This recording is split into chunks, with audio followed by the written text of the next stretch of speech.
நாட்டின் முன்னாள் தேசிய வூஷு தற்காப்பு கலை பயிற்றுனர் ஒருவர் மீது அம்பாங் செஷன்ஸ் நீதிமன்றத்தில் நேற்று பாலியல் குற்றச்சாட்டு சுமத்தப்பட்டுள்ளது. தனது வழக்கறிஞர் சிவநந்தனுடன் நீதிமன்றத்திற்கு வந்த 49 வயது சியாக்கியான் கியூ என்ற அந்த முன்னாள் பயிற்றுனர் தன்னை நம்பி ஒப்படைக்கப்பட்ட 15 வயது இளம் வீராங்கனையை பாலியல் பலாத்காரம் புரிந்ததாக அவருக்கு எதிராக 2 குற்றச்சாட்டுகள் சுமத்தப்பட்டன. கடந்த 2021ஆம் ஆண்டுக்கும் 2022ஆம் ஆண்டுக்கும் இடைப்பட்ட காலத்தில் பத்துகேவ்ஸ் வூஷு தற்காப்பு கலை பயிற்சி மையத்தில் அந்த முன்னாள் பயிற்றுனர் இக்குற்றத்தை புரிந்ததாக நீதிமன்றத்தில் தெரிவிக்கப்பட்டது. குற்றவாளி என்று நிரூபிக்கப்பட்டால் கூடியபட்சம் 20 ஆண்டு சிறை தண்டனை விதிக்க வகை செய்யும் 2017ஆம் ஆண்டு சிறார் பாலியல் சட்டத்தின் கீழ் அந்த முன்னாள் பயிற்றுனர் குற்றச்சாட்டை எதிர்நோக்கியுள்ளார்.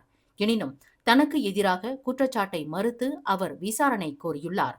இதனைத் தொடர்ந்து அவரை ஒரு நபர் உத்தரவாதத்துடன் 15,000 ரிங்கிட் ஜாமீனில் விடுவிப்பதற்கு நீதிபதி நோர்ஷிலா கமருடின் அனுமதி அளித்தார்.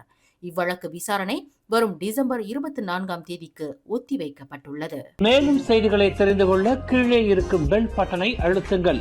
உங்கள் மகிழ்ச்சியை வெளிப்படுத்த லைக் மற்றும் ஷேர் செய்யுங்கள். தொடர்ந்து திசைகளோடு இணைந்திருக்க சப்ஸ்கிரைப் செய்யுங்கள்.